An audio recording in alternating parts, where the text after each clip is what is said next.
Okay, good morning, people. I'm going to do a real quick video here this morning on treating patching with water-soluble oil. You've probably, a lot of you already know how to do it. A lot of you have read about it and don't know how to do it.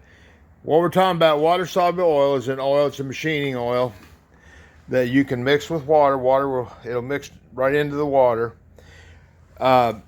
You're going to have to figure out what your gun likes. Some guys are mixing it 5 parts of water to 1 part of oil. Some are mixing 6 parts of water to 1 part of oil. Some are 7 to 1.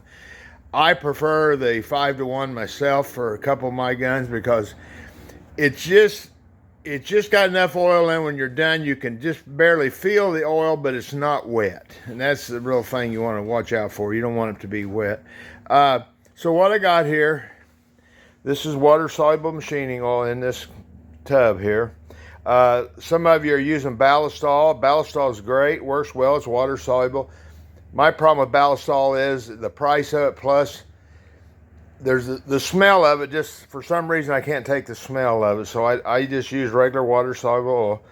I've got some denim here that I picked up at Joann's, measures around 20 thousandths.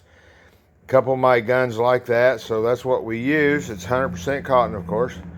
So anyway, it's been soaking in here for a good spell. I usually let it sit overnight. Make sure it gets soaked all the way through. And I just wring it out by hand. I know some guys have talked about they made a wringer to wring it out. Some guys scrape it over the edge of a bucket or something. My only rub with that is, in my mind, it seems like it would congregate more oil toward one end or the other, which is not what you want. Now, once I have that wrung out, over here I've got a piece of plywood that I use with a piece of vinyl on it. You do not want to lay it on anything that will pull the moisture out of it. Sometimes at home I'll lay a trash bag on top of the freezer and do it that way, but on a plywood like this I can stretch it out. Now I'll pause the video, I'll get it stretched out, and then we'll go back to it.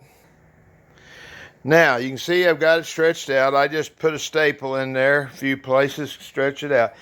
You want to be stretched out simply because if it just laid on top of there with wrinkles and such in it, the oil and water will change.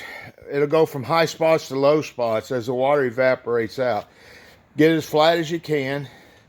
Even once I'm done there, I'll rub my hand over it, kind of make sure it's flattened out. Now, you want to lay that flat just like you see it. I put it under a ceiling fan out in my workshop at home. Otherwise, you can just lay it out on a flat surface and let it air dry. It'll dry in a couple of days. And once it gets dry, you can roll it up and put it in a bag. So